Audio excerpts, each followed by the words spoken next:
Gold, trusted gold buyers. మీరు తాకట్టు పెట్టిన బంగారాన్ని విడిపించి ఈ రోజు ఉన్న మార్కెట్ ధరకు కొనబడను. కానీ కాంగ్రెస్ పార్టీ దాన్ని ఖండిస్తోంది. చరిత్ర తెలియకుండా మోదీ మాట్లాడాడు అనే మాట ఎందుకు వస్తోంది? కాంగ్రెస్ వాళ్ళ దగ్గర చరిత్ర చెప్పండి, అది బెస్ట్. ఎందుకంటే వాళ్ళే అంటారు కదా మోదీకి తెలియదని. సర్దార్ పటేల్ గారి గురించి కొంచెం చదువుకోమని చెప్పండి ముందు. సర్దార్ పటేల్ భారతదేశంలో ఉన్న 560 ఆడ్ ప్రిన్స్లీ స్టేట్స్ని మర్జ్ చేశారు ఒక సంవత్సరంలో. మనందరం అనుకుంటాం 1947లో నెహ్రూ గారు ప్రధానమంత్రిగా ఉన్నారు అని. కాదు, మన కాన్స్టిట్యూషన్ ఫామ్ అయింది 1950లోనే. The constitution was adopted in 1950, 26 January. దాన్ని మన రిపబ్లిక్ డే అని మనం వీ సెలబ్రేటెడ్.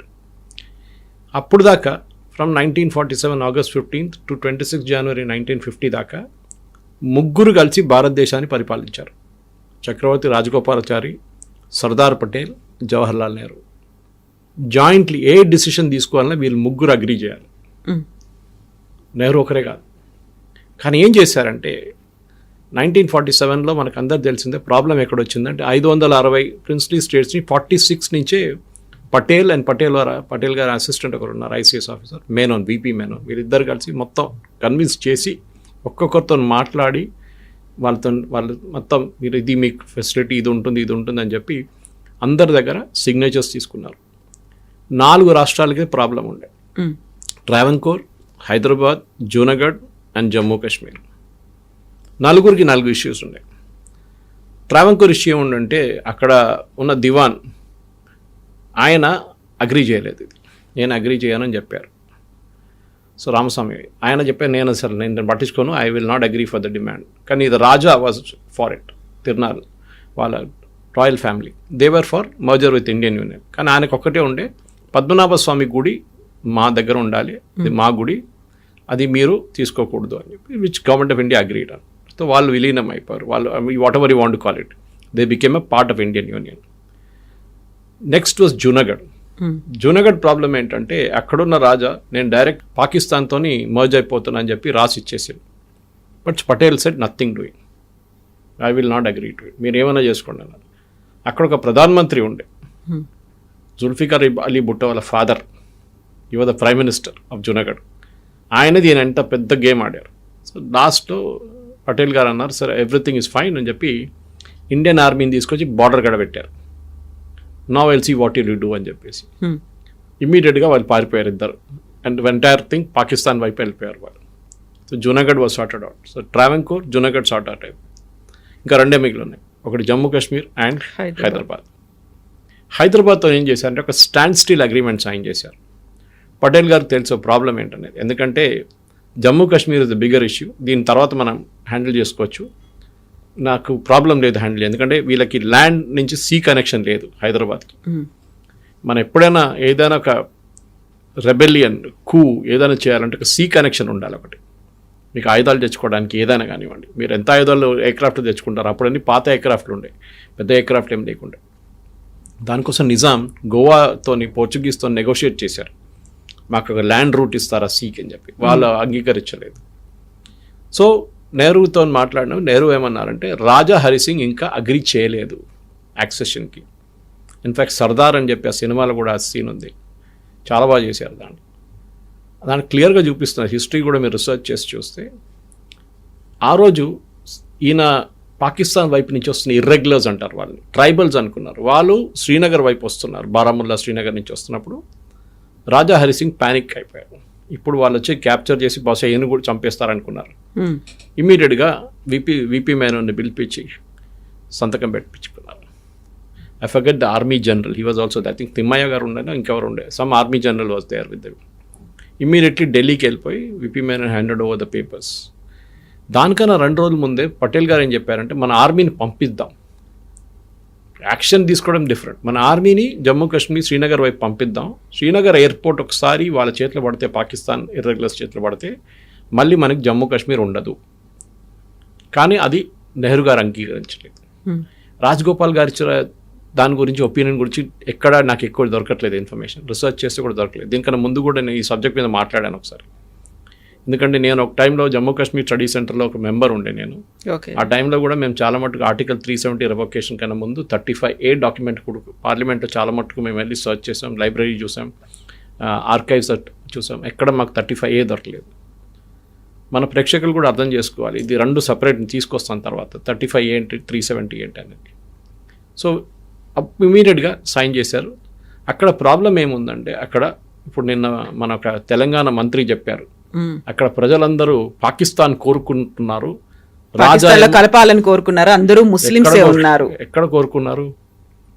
ఆ మంత్రి పొన్నం ప్రభాకర్ గారి దగ్గర అడగాలి. ప్లెబిసైడ్ జరిగిందండి జమ్మూ కాశ్మీర్లో?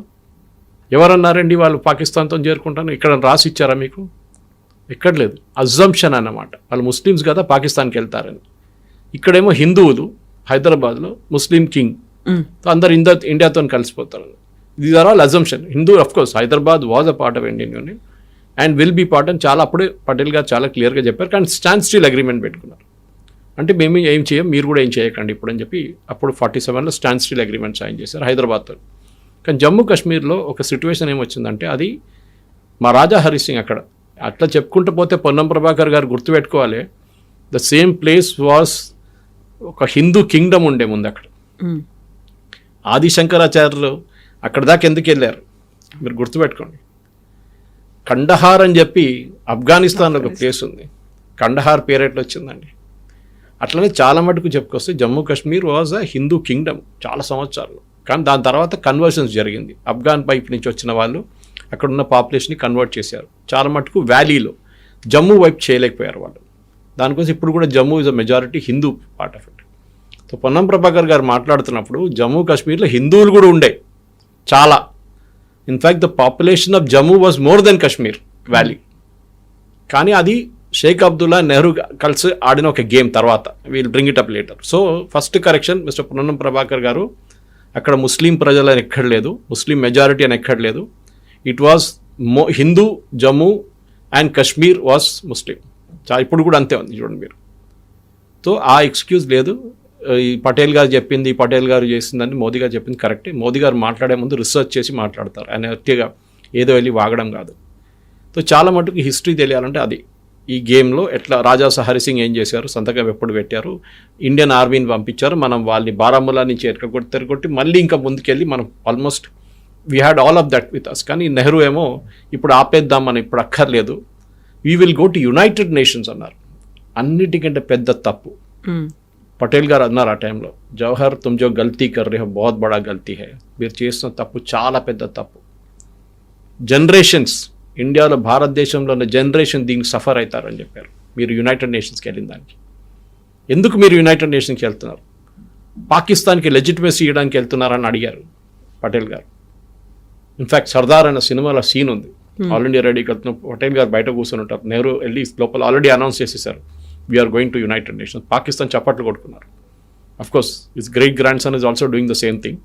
పాకిస్తాన్ వైపు ఉన్న మన జట్లు పోయినాయి, మన ఎయిర్ ఫోర్స్ పోయింది, మన ఆర్మీ పోయింది అని చెప్పి మనోడు ఏడ్చుకుంటూ ఉంటారు రాహుల్ గాంధీ. ఎనీవే, దాని తర్వాత ఆ పాకిస్తాన్ నుంచి ఇర్రెగ్యులర్స్ వాళ్ళు ఏమన్నారంటే ట్రైబల్స్ అన్నారు. వీళ్ళు ట్రైబల్స్ కాదు, వాళ్ళు రెగ్యులర్ ఆర్మీ వాళ్ళు ఉన్నారు. కార్గిల్ ఆడిన అదే గేమ్ వాళ్ళు ముందు కూడా ఆడారు, భారతదేశంలో విలీనం అయిపోయారు. అప్పుడు ఏమైందంటే షేక్ అబ్దుల్లా నెహ్రూ కలిసి గేమ్ ఆడారు. అది చాలా డర్టీ గేమ్. వాళ్ళు ఏం చెప్పారు, స్పెషల్ స్టేటస్ ఇద్దాం జమ్మూ కాశ్మీర్కి. ఎక్కడ అడగలేదు, రాజా హరి సింగ్ అడగలేదు, మనం ఇవ్వలేదు. కానీ నెహ్రూ అండ్ షేక్ అబ్దుల్లా కలిసి పటేల్ గారు సీన్ నుంచి పోయిన తర్వాత 50లో ఆఫ్టర్ పాస్ట్ అవే ఈ సీన్ తీసుకొచ్చారు. ఏం చేశారు, ఆర్టికల్ 370 అండ్ ఆర్టికల్ 35A. 370 మన అందరికీ తెలిసిందే, దాన్ని రివోక్ చేశారు గవర్నమెంట్. బట్టి 35A కూడా రివోక్ చేశారు. ఏక్ ప్రధాన్ దో నిషాన్ కభీ నీ హో సక్తా అని చెప్పి బీజేపీ వైపు నుంచి ఒక పిలుపు వస్తుంది. అదెందుకు? 2 ప్రధానమంత్రులు, 2 జెండాలు. ఇమాజిన్, ఇప్పుడు రివోక్ చేసేదాకా కశ్మీర్ కూడా సపరేట్ ఫ్లాగ్ ఉండే. ఆ ఫ్లాగ్ ఏమో ఇండియన్ యూనియన్ ఫ్లాగ్తో సేమ్ లెవెల్లో ఫ్లై అవుతుండే. మన ఫ్లాగ్ కూడా ఏం చెప్తుంది, మన ఫ్లాగ్ కన్నా పైన పక్కన ఈక్వల్ లెవెల్లో ఉండకూడదు. కానీ ఈ నెహ్రూ అగ్రీ చేశారు దానికి. ఆలోచించారు, ఇది ఆయన ఆడిన గేమ్ అనమాట. 370లో చాలా మట్టుకు వాళ్ళకి ఫ్రీడమ్ ఇచ్చారు. అంటే మీ ఓన్ హైకోర్టు, మీరు జుడిషియల్ సిస్టమ్, అపీల్స్ లేదు, ఎస్సీ ఎస్టీకి రిజర్వేషన్ లేదు. ఆలోచించండి, కాంగ్రెస్ వాళ్ళు చెప్పాల్సింది పొన్నం ప్రభాకర్ గారు, నెహ్రూ గారు ఎస్సీ ఎస్టీ ఓబీసీలకు బీసీలకు ఎందుకు రిజర్వేషన్ ఇవ్వలేదు జమ్మూ కాశ్మీర్లో ఇప్పుడు దాకా. 370 రివోక్ అయిన తర్వాతనే వాళ్ళకి ఇదంతా వచ్చింది మొత్తం. దానికన్నా ముందు అక్కడెక్కడ బీసీ రిజర్వేషన్ ఇచ్చారు అంతేగాని మొత్తం ఇవ్వలేదు. ఎందుకు? సెకండ్ థింగ్, దీనికన్నా డేంజరస్ ఆర్టికల్ 35A ఉండే. 370 అప్పుడు కూడా మనం రివోక్ చేస్తే అంత పెద్ద ప్రాబ్లం లేకపోతుంది, కానీ ఉండే 35A వాజ్ అన్ ఆర్డినెన్స్. ఒక ఆర్డినెన్స్కి 6 months షెల్ఫ్ లైఫ్ ఉంటుంది, దాని తర్వాత అది ఎక్స్పైర్ అయిపోతుంది ఆటోమేటిక్గా. డాక్టర్ రాజేంద్ర ప్రసాద్ దగ్గర ఈ ఆర్డినెన్స్ తీసుకొని నెహ్రూ గారు వెళ్ళినప్పుడు రాజేంద్ర ప్రసాద్ గారు అడిగారంట, ఇట్స్ ఆన్ రికార్డ్, ఈ ఆర్డినెన్స్ని ఎప్పుడు మీరు పార్లమెంట్లో తీసుకెళ్ళి పాస్ చేసేస్తానని చెప్పారంట. అది ఎప్పుడు చేయలేదు. ఇన్ఫ్యాక్ట్ ఆ డాక్యుమెంట్ దొరకడానికి చాలా మాకు కష్టపడాల్సి వచ్చింది. అది ఎక్కడో దాచిపెట్టారు. ఎక్స్పైర్ అయిన ఆర్డినెన్స్ మీద ఆల్మోస్ట్ 75 సంవత్సరాలు, 72 అని పెట్టుకోండి, 72 సంవత్సరాలు దాని రూల్స్ పాటించి నెహ్రూ గారు, షేక్ అబ్దుల్లా అప్పటి నుంచి ఆడిన గేమ్ మోదీ గారు వచ్చి రివోక్ చేసిన దాకా నడుచుకుంటారు. 35A is a most dangerous than 370. అంటే రెండిట్లో చట్టాలు ఉన్నాయి. ఫర్ ఎగ్జాంపుల్ ఒక చట్టం నేను చెప్తాను మీకు. కశ్మీర్లో ఉన్న ఒక అమ్మాయి, కశ్మీరీ అమ్మాయి ఒక భారతదేశంలో ఉన్న ఒక అబ్బాయితో పెళ్లి చేసుకుంటే, ఒక జెంటిల్మెన్తో పెళ్లి చేసుకుంటే ఆమెది ప్రాపర్టీ మొత్తం పోతుంది. The same time if she marries somebody from Pakistan, occupied Kashmir or Pakistan, ఆమె ప్రాపర్టీ ఎక్కడ పోతుంది? రిటైన్ అవుతుంది. అలాగే ఆలోచించండి. నెక్స్ట్ డర్టీ గేమ్ ఆడింది, ఆర్డినెన్స్తో లేదు, కనెక్షన్ లేదు. కానీ నెహ్రూ ఏం చెప్పారంటే, షేక్ అబ్దుల్లా డిమాండ్ ఉండే, ఎప్పుడు కశ్మీర్లో, జమ్మూ కాశ్మీర్లో ముస్లిం ముఖ్యమంత్రి ఉండాలి. ఫస్ట్ ప్రధానమంత్రి అని చెప్పారు. దాని తర్వాత సర్దార్ పటేల్ వీళ్ళందరూ, దానికన్నా ముందే ప్రాబ్లం ఉండే, ప్రధానమంత్రి కావాలని చెప్పి సర్దార్ పటేల్ వెళ్ళిన తర్వాత కూడా చాలా మటుకు అబ్జెక్ట్ చేశారు క్యాబినెట్లో ఉన్న వాళ్ళు. నెహ్రూతో చెప్పారు, ప్రధానమంత్రి విల్ నాట్ బి అలౌడ్, భారతదేశానికి ఒకటే ప్రధానమంత్రి ఉంటారు, జమ్మూ కాశ్మీర్కి సెపరేట్ ప్రధానమంత్రి ఇవ్వలేమని చెప్తే చీఫ్ మినిస్టర్ అని చేశారు. ఎప్పుడు ముస్లిం చీఫ్ మినిస్టర్ ఉండాలి కంపల్సరీ అని చెప్పారు షేక్ అబ్దుల్లా. దానికి ఏం చేయాలి? ఇప్పుడు జమ్మూ కాశ్మీర్లో కశ్మీర్ వ్యాలీలో ఉన్న సీట్స్ పెంచేశారు. ఆలోచించండి, కశ్మీర్ వ్యాలీలో ఉన్న సీట్లు పెంచారు. ముస్లిమ్స్ తక్కువ ఉన్నా కానీ పాపులేషన్ ఎక్కువ చూపించి సీట్లు ఎక్కించేశారు. అదే టైంలో మెజారిటీ హిందూ ఉన్న జమ్మూలో సీట్లు తగ్గించేశారు. సో ఇప్పుడు కూడా అదే నడుస్తుంది చూడండి. ఇప్పుడు కొంచెం పాపులేషన్ వాళ్ళది ఎక్కువైంది, ఎందుకంటే పాపులేషన్ గ్రోత్ హిందువుల్లో ఎప్పుడు తక్కువనే ఉంటుంది, ముస్లిమ్స్లో ఎప్పుడు ఎక్కువనే ఉంటుంది వాళ్ళది. ఇప్పుడు మీరు హైదరాబాద్ చూడండి, మీరు మలప్పురం చూడండి, మీరు కిషన్గంజ్ చూడండి, మీరు వెస్ట్ బెంగాల్ చూడండి. వెస్ట్ బెంగాల్లో మీరు చూసుంటారు, ఆ రోజు డేటా వచ్చింది కదా ఎలక్షన్ కమిషన్ది. వెస్ట్ బెంగాల్ డెకెడల్ పాపులేషన్ అంటే 10 సంవత్సరాల రైజ్ ఇన్ పాపులేషన్ ఇస్ 16%. కానీ అక్కడున్న ఓటర్ బేస్ 86% పెరిగింది. 16% మంది పుట్టారు, కానీ 86% మందికి ఓటర్ ఐడి కార్డులు ఉన్నాయంట. న్యాచురలీ ఆ 60-70% బయట నుంచి వచ్చారు. అది చాలా క్లియర్ అన్నమాట. దానికి భయపడతారు. Anyway, that is not a matter of this subject of the debate. Population demography అనేది బాగా మారుతూ వచ్చింది. దానికి తగ్గట్టుగానే అక్కడ ఉన్నటువంటి వసతులు కావచ్చు, ఇవ్వాల్సినటువంటి ఫెసిలిటీస్, ఇవన్నీ కూడా మారుతూ ఉంటాయి కదా. డెఫినెట్గా. ఎందుకంటే మన్మోహన్ సింగ్ గారు ఒకసారి చెప్పారు, Muslims have the first right on the resources of India అని. అంటే ముస్లిమ్స్కి ఫస్ట్ ప్రయారిటీ ఉంది రిసోర్సెస్ కోసం, హిందువులకు కాదు అని మన్మోహన్ సింగ్ గారు ఒక స్టేట్మెంట్ ఇచ్చారు ప్రధానమంత్రిగా ఉన్నప్పుడు. ఆ ఏ కాంటెక్స్ట్ ఇచ్చారు మన అందరికి తెలిసింది, ఓట్ల కోసం. అజరుద్దీన్ని క్యాబినెట్ చేర్చింది అందరికి తెలిసింది. ఇన్ని రోజులు అజరుద్దీన్ గుర్తులేని అజరుద్దీన్ ఇప్పుడు ఎట్లా గుర్తొచ్చారండి మీకు ఎలక్షన్ కన్నా కొన్ని రోజుల ముందు? ఎందుకంటే అక్కడ ముస్లిం ఓట్లు రావాలి జూబ్లీహిల్స్, రావట్లేదు అని తెలిసిపోయినప్పుడు ఇమ్మీడియట్గా అజరుద్దీన్ని క్యాబినెట్లో తీసుకున్నారు. It is not that he will do anything. ఆయన అక్కడ పోటీ చేసి ఓడిపోయిన క్యాండిడేట్ ఆయన. సో జమ్మూ కాశ్మీర్లో జరిగింది ఇది. సో పొన్నం ప్రభాకర్ గారు చెప్పేటప్పుడు హిస్టరీ ఒకసారి చదువుకోమని చెప్పండి, చాలా clear. There are books on Sardar Patel, research material ఉంది. ఏం కాకపోతే ఆయన కెవాడియాకి వెళ్ళమని చెప్పండి, నేను మోదీ గారు వెళ్ళారు చూడండి, అక్కడికి వెళ్ళమని చెప్పండి. I have gone there. Beautiful museum ఉంది దాని కింద, మెయిన్ స్టాచ్యూ కిందనే, చాలా పెద్దది. దాంట్లో డీటెయిల్డ్ హిస్టరీ ఉంది. మీకు అక్కడ నిలబడేది మొత్తం చూడాలంటే మీకు ఒక 5-6 గంటలు పడుతుంది. But Weaver on a conducted tours, మాకు ఎక్కువ టైం దొరకలేదు మాకు. సో దాని తర్వాత సౌండ్ అండ్ లైట్ షో ఉండే, అదంతా ఉండే అన్నమాట. Because we had gone as guest of Gujarat government ఆ టైంలో. సో మనం అర్థం చేసుకోవాలంటే హిస్టరీని ట్విస్ట్ చేసి చెప్పడం కాదు. మోదీ గారు చెప్పిన దానికి మీరు జవాబు ఇవ్వండి. You show it with proof. That ఎక్కడైనా అక్కడున్న ప్రజలు, కశ్మీర్లో ఉన్న ప్రజలు మేము పాకిస్తాన్తో విలీనం అయిపోతాం, పాకిస్తాన్ వైపు వెళ్తామని ఎక్కడైనా వాళ్ళు ప్లెబిసైడ్ చేశారా? In fact we argued against plebiscite. Plebiscite అంటే ఒక ఓటింగ్, మీరు ఇటువైపా అటువైపా అని, అంతే. 2 క్వశ్చన్లే ఉంటుంది. Do you want merge with Pakistan, do you want merge with India? అది చేస్తామని చెప్పి మనం కూడా నెహ్రూ గారు వెళ్ళి అష్యూరెన్స్ ఇచ్చారు. ఆలోచించండి, నెహ్రూ గారు వెళ్ళి అష్యూరెన్స్ ఇచ్చారు పాకిస్తాన్కి, యునైటెడ్ నేషన్స్ కూడా వెళ్ళి అష్యూరెన్స్ ఇచ్చారు, మేము ప్లెబిసైడ్ కండక్ట్ చేస్తాం జమ్మూ కాశ్మీర్లో, ప్రజలు ఏం కోరుకుంటాం మేము అదే చేస్తాం. అక్కడ ప్రజలు మేము పాకిస్తాన్ చేరిపోతామంటే ఏం చేస్తుండే అప్పుడు? మెజారిటీ ఎవరున్నారు అక్కడ? కానీ పటేల్ గారు వీళ్ళందరూ దానికన్నా ముందు, పటేల్ గారు లేరు అనుకోండి, పటేల్ గారి కన్నా ముందు తర్వాత వచ్చిన క్యాబినెట్లో ఉన్న వాళ్ళు కండిషన్ పెట్టారు దాంట్లో, ప్రొవైడెడ్ పాకిస్తాన్ వెకేట్స్ పాకిస్తాన్ ఆక్యుపైడ్ కాశ్మీర్. అంటే పాకిస్తాన్ ఆక్యుపైడ్ కాశ్మీర్ నుంచి బయటకు వెళ్తే మొత్తం పాకిస్తాన్ ఆక్యుపైడ్ కాశ్మీర్ అండ్ ఇప్పుడున్న కాశ్మీర్ 2 కలిపి ఒక ప్లెబిసైడ్ చేద్దాం. ఆ టైంలో మీకు గుర్తుంటుంది, Ladakh was also a part of Jammu Kashmir. Ladakh population చాలా తక్కువ, దాంట్లో హాఫ్ ఏ బుద్ధిస్ట్ పాపులేషన్ ఉంది. ఐ థింక్ 160,000 ఉన్నాయి, దాంట్లో 80,000 బుద్ధిస్ట్ ఉంటారు, మిగతా 80,000 ఇప్పుడు ఉన్నది కార్గిల్ వైపున షియా ముస్లిమ్స్. హిస్టరీ తెలుసుకోవాలంటే ఏం అక్కర్లేదు, చాలా మెటీరియల్ ఉంది. పొన్నం ప్రభాకర్ గారు చదవండి, మోదీ గారు చెప్పింది 100% కరెక్ట్, దాంట్లో తప్పెక్కర్లేదు. 2-3 మిస్టెప్స్ చేశారు. అదే రోజు ఫస్ట్ డేనే ఇండియన్ ఆర్మీని పంపిస్తే మనం చాలా మట్టుకు ఇప్పుడున్న పాకిస్తాన్ ఆక్యుపైడ్ కాశ్మీర్ కూడా మన దగ్గర ఉంటుండే. అది నెహ్రూ గారు చేసిన తప్పు, దానికి డిబేటబుల్ పాయింట్, ఎందుకంటే రాజా హరి సింగ్ సైన్ చేయలేదు అని చెప్పి పోస్ట్పోన్ చేశారు. ఫస్ట్ అబ్జెక్ట్ చేసిన మనిషి పటేల్ గారే, ఈవెన్ రాజగోపాల్చారి కూడా అబ్జెక్ట్ చేశారు. కానీ సరే మనం వెయిట్ చేద్దాం, ఇంకా 2 రోజుల తర్వాత సైన్ చేస్తా అన్నారు కదా, చూద్దామని చెప్పి అప్పుడు దాకా పాకిస్తాన్ వాళ్ళు వచ్చేసారు మన వైపు. I told you the rest of the history about that. కానీ ఇది ఇప్పుడు కూడా కాదు, అన్నిట్లో కూడా వీళ్ళు పటేల్ గారు రోల్ హైదరాబాద్ గురించి చెప్తున్నప్పుడు కూడా ఇప్పుడు కూడా చూడండి, ఓవైసీ కూడా చెప్తున్నారు, సుందర్లాల్ కమిషన్ ఏదో కమిషన్ పెట్టారు, దాని తర్వాత ముస్లిమ్స్ ఎక్కువ చనిపోయారంట.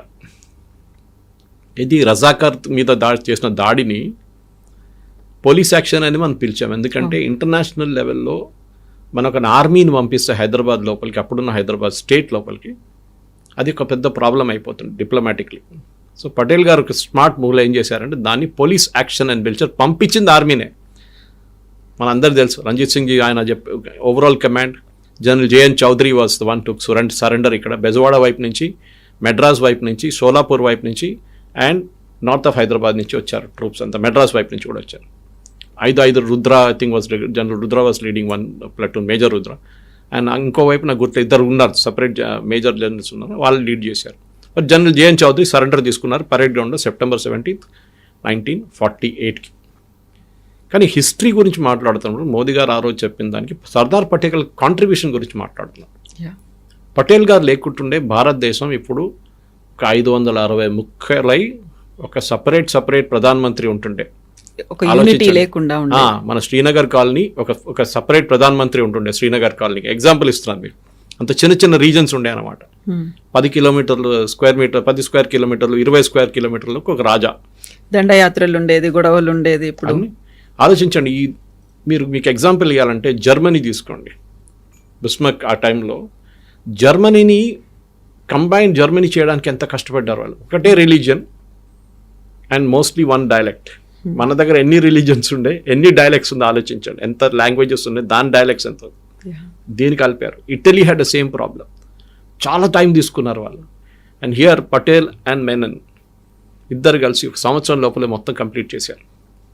ఆయన క్రెడిట్ ఇవ్వకుండా ఈ నెహ్రూ గారు క్రెడిట్ ఇవ్వడం ఏంటండి? మన అందరు తెలిసింది, ఆ రోజు కాంగ్రెస్ వర్కింగ్ కమిటీలో దానికన్నా ముందు జరిగిన ఓటింగ్లో 1947 కన్నా ముందు జరిగిన ఓటింగ్లో ఎవరు ప్రధానమంత్రి కావాలని చెప్పి చాలా క్లియర్గా పటేల్ గారికి ఓట్లు వచ్చినాయని, నెహ్రూ గారికి రాలేదు. అప్పుడు కూడా మహాత్మా గాంధీ గారు పటేల్ గారిని పిలిచి మీరు పక్కన జరిగిపోండి, I want Jawahar to become the prime minister అంటే ఓకే అని చెప్పారు. అని ఆలోచించండి, ఇంత ఇప్పుడున్న పాలిటిక్స్లో అది అస్సలు జరగదు. ఆ టైంలో హీ వాజ్ సో మెగ్నానిమస్, సరే దేశేదం కోసం మీరు చెప్తున్నారు కదా నేను పక్కన జరిగిపోతాను. దానికన్నా ముందు కూడా ఉండే, మీకు గుర్తుంటుంది కవిత గారు, the problem was with Subhash Chandra Bose. Subhash Chandra Bose Congress నుంచి బయటికి ఎందుకు వెళ్ళారంటే మీకు గుర్తుంటుంది, I think it was the Tripura కాంగ్రెస్లో పట్టాభి సీతారామయ్య గారు క్యాండిడేట్గా పోటీ చేస్తున్నారు అగేన్స్ట్ సుభాష్ చంద్రబోస్. పట్టాభి సీతారామయ్య గారు ఏమో గాంధీ గారి క్యాండిడేట్.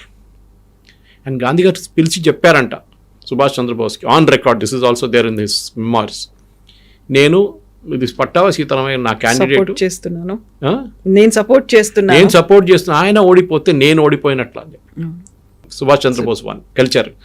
గెలిచి ఏం చేస్తే మొత్తం కాంగ్రెస్ వర్కింగ్ కమిటీలో ఉన్న అందరు కలిసి ఆయన వ్యతిరేకంగా గాంధీ ఒక క్యాంపెయిన్ నడిపించారు. సుభాష్ చంద్రబోస్ ఆ నెక్స్ట్ డే రాజీనామా చేసి కాంగ్రెస్ ఇడిచేసి ఫార్వర్డ్ బ్లాక్ అనే పార్టీ పెట్టుకున్నారు. సో ఇది అంబేద్కర్ గారితో జరిగింది. Ambedkar was never in Congress by the way, ఆయన ఎప్పుడు కాంగ్రెస్ పార్టీలో లేకుండా. కానీ నెహ్రూ క్యాబినెట్ నుంచి రిజైన్ చేసిపోయారు. దాని తర్వాత 2 సార్లు లోక్సభకి పోటీ చేశారు అంబేద్కర్ గారు, మీకు గుర్తుంటుంది.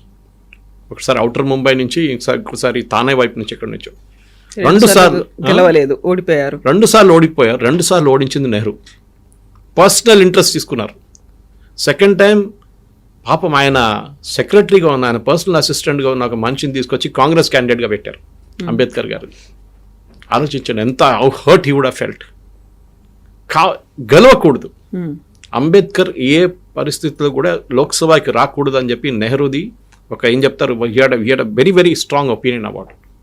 దానికోసం పర్సనలీ క్యాంపెయిన్ చేసి అంబేద్కర్ గారిని ఓడించిన మనిషి నెహ్రూ. కాంగ్రెస్ వాళ్ళు ఇక్కడ వెళ్ళి అంబేద్కర్ గారి స్టాచ్యూ మీద దండలు వేసే టైంలో ఇది గుర్తుపెట్టుకోవాలి. And he told very clearly, Nehru చెప్పారు క్యాబినెట్ నుంచి రిజైన్ చేస్తున్నారు, ముఖం మీద పడేసి వెళ్ళిపోయారు పేపర్లు, ఐఎమ్ రిజైనింగ్. హిందూ కోడ్ గురించి ఉంటే that's a different debate all together, ఆ బిల్ గురించి. But here very strong opinion, అది చాలా క్లియర్. కానీ ఇప్పుడు ఏం చెప్తారు, బీజేపీ వాళ్ళు అంబేద్కర్ గారిని ఇన్సల్ట్ చేస్తారంటారు. Sir I have no debate, వాళ్ళు బీజేపీ క్యాండిడేట్, బీజేపీ రిప్రజెంటేటివ్ని పిలిపించుకొని మీరు డిబేట్ చేసుకోవచ్చు వాళ్ళు. కానీ హిస్టరీ నుంచి కోట్ చేసేటప్పుడు హిస్టరీ కోట్ చేయాలి. మన ఏదో ఆర్గనైజ్డ్ హిస్టరీ కాదు కోట్ చేసేది. లెఫ్టిస్ట్ రొమిలా తాపారి, ఇర్ఫాన్ హబీ రాసిన హిస్టరీ కాదు మన హిస్టరీ. ఆ నిజమైన హిస్టరీ ఇప్పుడు బయటకు వస్తుంది. ఆ హిస్టరీలో కూడా మీరు రీసెర్చ్ చేస్తే చాలా మట్టుకు, ఎస్పెషల్లీ సుభాష్ చంద్రబోస్ మీద చాలా ఉన్నాయి మెటీరియల్, పటేల్ గారి మీద చాలా మెటీరియల్ ఉన్నాయి.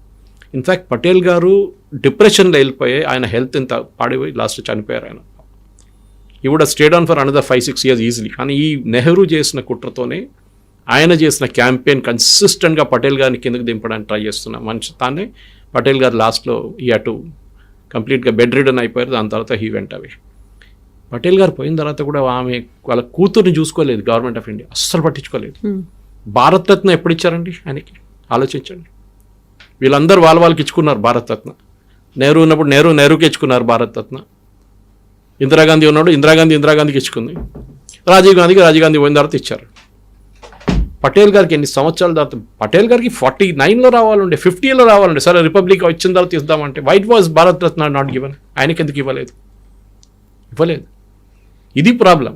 సో మన హిస్టరీలో కూడా కరెక్ట్ చేసేటప్పుడు పొన్నం ప్రభాకర్ గారు కానీ ఎవరైనా కానీ, and I'm ready to SIT with him across the table, ఒక న్యూట్రల్, ఒక ఏం చెప్తారు, ఒక డిబేట్, ఒక పర్సన్ తీసుకొచ్చి న్యూట్రల్ ప్లాట్ఫామ్ మీద I'm ready to debate him point to point, fact to fact.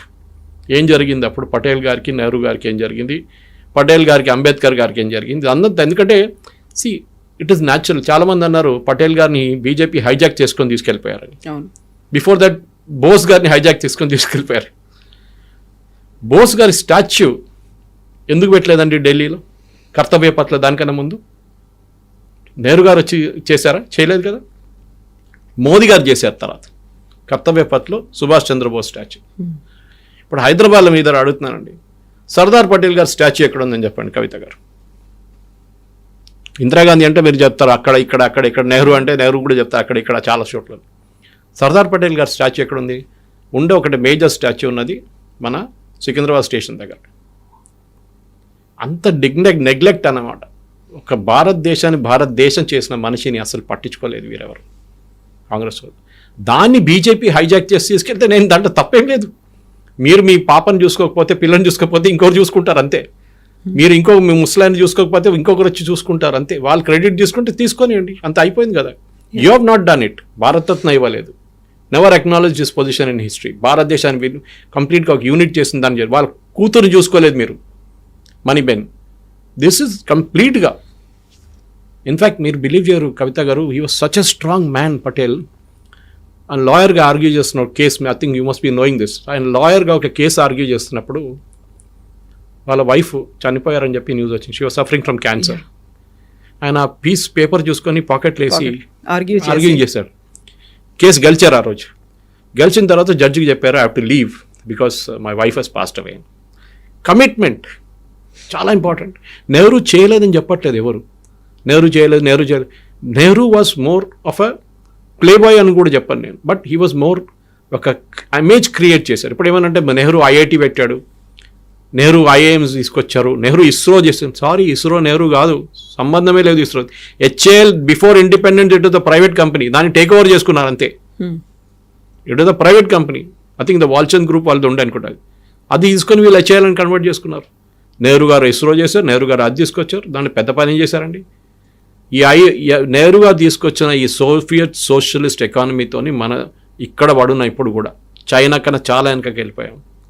మనతో ఇండిపెండెన్స్ వచ్చిన సౌత్ కొరియా ఎక్కడికి వెళ్ళింది చూడండి, షిప్ బిల్డింగ్లో number 1 in the world, electronics చాలా హెడ్ ఆఫ్ అస్.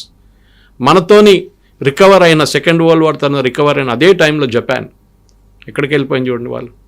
మన ఈ సోషలిస్ట్ మోడల్ ఈ 5-year ప్లాన్లు పెట్టుకొని మొత్తం దేశాన్ని ధ్వంసం చేశాం. Again debatable point, I'm willing to debate on it. మనకిట ఇది కాకుండా if you had gone with the capitalist model, మన దేశం మ్యానుఫ్యాక్చరింగ్లో చైనా కన్నా నంబర్ 1 వెళ్ళిపోతుంది. ఎందుకంటే టిల్ 1990 మన 1980 కూడా వీఆర్ ఈక్వల్ విత్ చైనా మ్యానుఫ్యాక్చరింగ్లో. దాని తర్వాత చైనా ముందుకు వెళ్ళిపోయింది. చైనా మనకన్నా చాలా కింద తక్కువ ఉండే మనది ర్యాంకింగ్ చైనాది. వాళ్ళు బిల్డప్ చేసుకొని వచ్చారు 60s తర్వాత, వాళ్ళ కల్చరల్ రెవల్యూషన్ జరిగిన తర్వాత, దాని తర్వాత వాళ్ళు జరిగిన క్యాపిటలిస్ట్ మోడల్ వెళ్ళిపోయిన తర్వాత, అప్పుడు మావో తర్వాత జరిగింద దాంట్లో China has gone far ahead of us. హిస్టరీలో తప్పులు జరిగితే తప్పులు అయిందని చెప్పడానికి గట్స్ ఉండాలి. అది కాంగ్రెస్ వాళ్ళు భయపడుతుంది. పొన్నం ప్రభాకర్కి ఏం ప్రేమ లేదు పటేల్ గారితో, కానీ అక్కడ ఢిల్లీలో అటెండెన్స్ పెట్టించుకోవాలి కదా. రేపు మినిస్టర్షిప్ ఉండాలో ఏముండాలంటే ఢిల్లీలో పాట పాడాలి. చూడండి, నేను మోదీ గారిని తిట్టాను, ఆయన పటేల్ గారి గురించి చెప్తే నన్ను గుర్తుపెట్టుకోండి, నెక్స్ట్ క్యాబినెట్ ఎక్స్పాన్షన్ వస్తుంది, నాకు ఒక ప్రమోషన్ ఇవ్వండి అని చెప్తా. దానికోసం ఇంకేం లేదు వాళ్ళకి. మీ హిస్టరీ గురించి మాట్లాడినప్పుడు హిస్టరీ అనేది ఎందుకని ఒక కన్స్ట్రక్టివ్గా లేదంటారు? ఎవరి పర్సెప్షన్లో వాళ్ళు ఎందుకు చెప్పుకుంటున్నారు? నాకు ఇది నచ్చింది అంటే ఇది నచ్చలేదు అనేది ఇన్ని రకాల వర్షన్స్ ఎందుకు? హిస్టరీ జరిగినట్టుగా ఎందుకని మనకు కనిపించట్లేదు? ఎందుకని మనం వినలేకపోతున్నాం? ఇంగ్లీష్లో ఒక సేయింగ్ ఉంది Kavitha garu, till the lion learns to write, hunter will be always the right. ఏ రోజు సింహం రాయడానికి నేర్చుకుంటుందో ఆ రోజు దాకా హంటరే చంపారు, హంటర్ గెలిచారు. మన దేశంలో పుస్తకాలు ఎక్కడైనా టిల్ విక్రమ్ సంపత్ అండ్ మానోషి సిన్హా రాసిన అప్పుడు దాకా మన దేశంలో యుద్ధాలు గెలిచిన రాజులు రాణి గురించి ఎక్కడైనా విన్నారా మీరు? రాణి అబ్బక్క గురించి విన్నారా? మన దగ్గర ఉన్న హిస్టరీ ఏంటంటే ఇర్ఫాన్ హబీబు, ఈ లోమినా తపర్ రాసిన, బ్రిటిష్ వాళ్ళు రాసిన హిస్టరీలు అంటే మన రాజులు రాణులు అన్ని యుద్ధాలు ఓడిపోయారు. ఇక్కవైపు నుంచి బ్యాటిల్ ఆఫ్ ప్లాసీ నుంచి ఇటువైపు ఉన్న ఏ యుద్ధం చూడండి మనం ఓడిపోయాం, భారతదేశం ఓడిపోయారు. లేదండి, we one a lot of wars. Shivaji గారిని ముట్టలేకపోయారు ముఘల్స్. ఇటువైపు ఏమో రాజస్థాన్లో ఉన్న రాజ్పుత్స్, ఇటు మన దగ్గర ఉన్న సౌత్లో ఉన్న విజయనగర సామ్రాజ్యం కానీ, చాళుక్యాలు కానీ, చోలాస్ కానీ చాలా ఉన్నాయి. అస్సాం వైపు ఉన్న అహోం రాజులు 800 సంవత్సరాలు కాలు పెట్టినలేదు ఒక ముఘల్ని అక్కడ. ఎవరైనా ముఘల్స్ అని కాదు, ఎవరినైనా. అది వాళ్ళది ఉండే. రాణి అబ్బక్క ఫ్రమ్ ఉల్లాల్, కర్ణాటక. నేను చాలాసార్లు మాట్లాడాను ఆమె గురించి, బ్రిలియంట్. కానీ మన దగ్గర ఏంటంటే ఆ హిస్టరీ ఆపెట్టేశారు. We're a nation of losers అని చూపిస్తున్నారు. No, we're not a nation of losers. మనం చాలా గెలిచాం. విక్రమ్ సంపత్ గారు బ్యూటిఫుల్గా రాశారు. ఇన్ఫ్యాక్ట్ ఆయన first volume Subhash Chandra Bose volume రాసిన తర్వాత ఒకరోజు ఇక్కడ పార్క్ హోటల్లో కూర్చొని మేము ఇద్దరు మాట్లాడుతున్నాం. I picked him up from the airport. ఒక ఫంక్షన్ ఉండే ఇక్కడ. అప్పుడు మాట్లాడుతున్నప్పుడు ఆయన అడిగారు, Suresh what should I right next అని అడిగారు నా దగ్గర. అప్పుడు నేను చెప్పాను, సార్ హిస్టరీ రాయండి సార్, మన హిస్టరీని కరెక్ట్ చేయండి అని చెప్పాను. ఏంటంటే మనం we have won battles which Britishers are never return. Kavitha గారు, the world's biggest naval battle took in Travancore. Dutch navy అంటే ఆ టైంలో అన్నిటికంటే పవర్ఫుల్. అప్పుడు ఈస్ట్ ఇండియా కంపెనీ ఇంకా ఇండియాకి రాలేదు. డచ్ వర్ రూలింగ్ సిలోన్, ఇండోనేషియా, ఫిలిప్పీన్స్ మొత్తం వాళ్ళ చేతిలో ఉండే. వాళ్ళు భారతదేశాన్ని కాన్కర్ చేయడానికి ట్రై చేస్తున్నప్పుడు మార్తాండ వర్మ వాళ్ళ నేవీతోనే బ్యాటిల్ జరిగింది, డచ్ వాళ్ళది. చాలా పెద్ద నేవల్ బ్యాటిల్ ఉంది. ఇప్పుడు కూడా మీరు మిలిటరీ స్కూల్స్కి వెళ్తే మీకు కనిపిస్తుంది biggest naval battle in history ఆ టైంలో. అండ్ మార్తాండ వర్మ వాళ్ళు గెలిచారు, వాళ్ళ నేవీ గెలిచారు. ఎస్టుసే డిసోయ్ అని ఆయన పేరు నాకు exactly I'm not able to pronounce his name. Your the chief of the naval, Portuguese అప్పుడున్న డచ్ నేవీ. ఆయన తీసుకొచ్చి కమాండర్ ఇన్ చీఫ్ చేశారు మార్తాండ వర్మ, ఆయన ఆర్మీది. ఆలోచించండి. So we one the war, but ఎక్కడ చూపించలేదు. ఇప్పుడు కూడా మీరు కన్యాకుమారి దగ్గర ఒకటి ఉంది, బ్యాటిల్ ఆఫ్ కొలాచల్ అని కనిపిస్తుంది, ఒక పెద్ద స్తూపం ఉంది. That is where it was. అక్కడే సరెండర్ జరిగింది, బ్యాటిల్ ఆఫ్ కొలాచల్. కానీ మన పిల్లలకి హిస్టరీ బుక్స్ ఎక్కడిది ఉండదు. ఇది ప్రాబ్లం అనమాట. మన దాంట్లో మనం ఓడిపోయాం. సాంబాజీ సినిమా వచ్చేదాకా అందరికీ అట్లా జరిగిందా మనకు తెలియదు కదా.